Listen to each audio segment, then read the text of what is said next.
ஒரே ஒரு சப்ஸ்கிரைப் மட்டும் பண்ணிவிட்டு பாருங்கள். சுரேஷ் வந்து அங்கேயும் இங்கேயும் நடந்துட்டு இருக்கார்.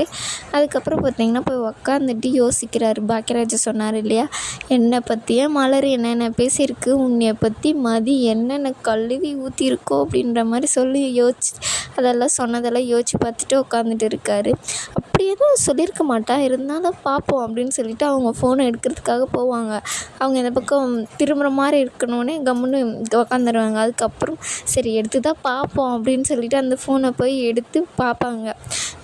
இவ என்ன பாஸ்வேர்டு போட்டு வச்சுருக்கானே தெரியலையே, இவ பர்த்டே டேட்டும் என்னன்னு தெரியாது, ட்ரை பண்ணி பார்ப்போம் அப்படின்னு சொல்லிட்டு 2-3 நம்பரெல்லாம் போட்டு பார்க்குறாங்க. அது ஓப்பன் ஆகலை. சரி வேண்டாம் வச்சுருவோம் அப்படின்னு சொல்லிட்டு ஃபோனை கரெக்டாக வைக்க போகும்போது அவங்க முழிச்சுப்பாங்க. ஆனால் ஃபோனை வச்சுருவாங்க. அதுக்கப்புறம் இவர் எழுந்து அப்படி இப்படி நடந்து இது லைட் ஆஃப் பண்ணிட்டு படுத்துருவார். அவங்களும் அமைதியாகிடுவாங்க. அதுக்கப்புறம் பார்த்திங்கன்னா லட்சுமி வந்து தலைவலி, உயிர் போதிய தலையை வெடிக்கிற மாதிரி இருக்கே அப்படின்னு சொல்லிட்டு பயங்கரமாக உட்காந்துட்டு தைலம் எங்கே இருக்குதுன்னு தேடிட்டு இருப்பாங்க. இவர் வந்து பார்த்திங்கன்னா என்ன ஆச்சு, ஏன் இப்படி தூங்குற மனுஷனை கெடுத்துட்டு இருக்கு அப்படின்ற மாதிரி கேட்பாங்க. அவங்க வலியில் துடிப்பாங்க. ஆனால் இவர் வந்து ஒன்றும் இல்லைங்க, தலை வலிக்குது, அதான் தைலம் தேடிக்கிட்டு இருக்கேன் அப்படின்னு சொல்லிட்டு அந்த தைலத்தையும் தேடி பூசுவாங்க. ஆனாலும் அவங்களுக்கு கம்மியாக ஆகலை. மாத்திரை இருந்தால் நல்லா இருக்குமே அப்படின்னு சொல்லிட்டு லைட்டு இது ஃபோன் டார்ச் வச்சு தேடிட்டு இருப்பாங்க. இப்போ என்ன உனக்கு பிரச்சனை, என்ன ஆச்சு உனக்கு அப்படின்னு சொல்லிட்டு, இல்லைங்க தலை ரொம்பவே வலிக்குது, என்ன பண்ண அப்படின்னோடனே மழையில் லேசாக நனைஞ்சிட்டேன், மழையில் போகிற அளவுக்கு நீ எங்கே போனது அப்படின்னு சொல்லிட்டு அவங்களே ஏற்கனவே பயங்கர வலியிலே இருக்காங்க. இன்னமும் அவங்கள கஷ்டப்படுத்துகிற மாதிரி பேசுவாங்க.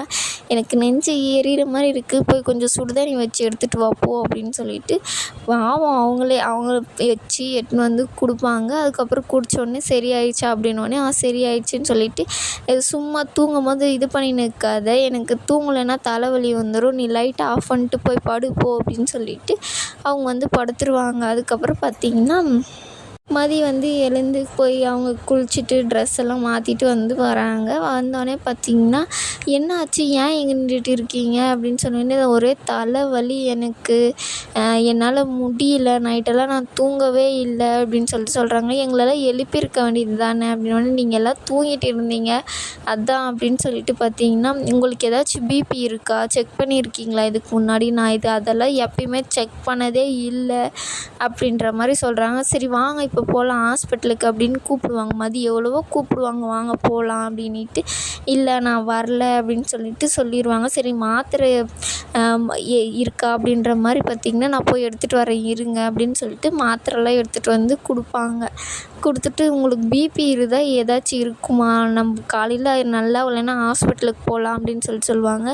இல்லை எனக்கு நல்லாயிரும் அப்படின்னு சொல்லிட்டு, இதுக்கு முன்னாடி எனக்கு அப்பப்போ வலி வந்திருக்கு, ஆனால் இவ்வளோ வலி வந்ததில்லை அப்படின்னு சொல்லிட்டு மாத்திரை குடிச்சிட்டு அந்த இது மேலே படுக்கும்போது இருங்க நான் துணியெல்லாம் போட்டு ஒரு பில்லோ வச்சுட்டு அவங்கள வந்து படுக்க வச்சு தைலெல்லாம் பூசி மசாஜ் எல்லாம் பண்ணி விடுவாங்க. போதும் விடு அப்படின்னு சொல்லிட்டு பார்த்திங்கன்னா அவங்க அங்கேவே படுத்து தூங்குறாங்க. அப்போ தான் உக்காருவாங்க. கரெக்டாக மலர் வந்து எழுந்து வருவாங்க. என்னாச்சு இவங்க ஏன் இங்கே படுத்துட்டு இருக்காங்க அப்படின்னோடனே சத்தம் போடாதீங்க, நைட்டெல்லாம் தூங்கவே இல்லையா, தலை ரொம்ப வலிக்குதான் அவங்களுக்கு, இப்போ தான் மாத்திரை கொடுத்து தூங்க வச்சேன் அப்படின்னு சொல்கிறாங்க. எழுப்பியிருக்க வேண்டியது தானே என்ன அப்படின்னோடனே இல்லை நீங்கள் தூங்குறீங்கன்னு சொல்லிட்டு விட்டுட்டாங்க அப்படின்னு சொல்கிறாங்க. சரி அப்படின்னு சொல்லிட்டு 2 பேரும் பார்த்திங்கன்னா போகிறாங்க. போய் இப்போ என்ன வேலை இருக்குது அப்படின்னு சொல்லிட்டு கேட்கும்போது, நான் மாமாவுக்கு சீரக தண்ணி வைக்கிறேன், நீ வெளியே போய் வாசலெல்லாம் பெருக்கிட்டு கோலம் போடு அப்படின்ற மாதிரி சொல்கிறாங்க. அவங்களும் பார்த்திங்கன்னா போயிடுறாங்க. கரெக்டாக அவரும் எழுந்து வராரு. எழுந்து வந்தோடனே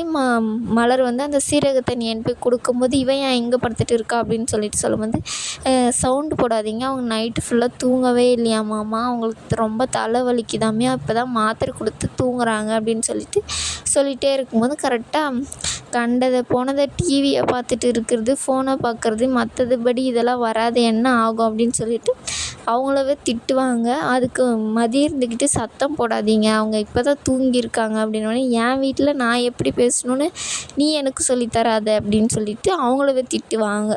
அதுக்கப்புறம் பார்த்திங்கன்னா அவர் அங்கேருந்து போயிடுவார், வாக்கிங் போகிறதுக்காக போயிடுவார். அதுக்கப்புறம் என்ன வேலை இருக்குது லிஸ்ட்டு சொல்லுங்கள் அப்படின்னு சொல்லிவிட்டு மதியம் ஒன்று கேட்குறாங்க. என்னங்க இவ்வளோ பெரிய லிஸ்ட்டாக இருக்குது, நான் பாதி தான் சொல்லியிருக்கேன் மதியம், இன்னும் எவ்வளோ இருக்குது தெரியுமா, இன்றைக்கி ஃப்ரைடே வேறு, சாமிக்கு பொங்கலெல்லாம் செஞ்சு படைக்கணும் அப்படின்ற மாதிரி சொல்கிறாங்க. சரி நான் காய்கறியெல்லாம் கட் பண்ணி வைக்கிறேன் அப்படின்னு சொல்லிட்டு போவாங்க.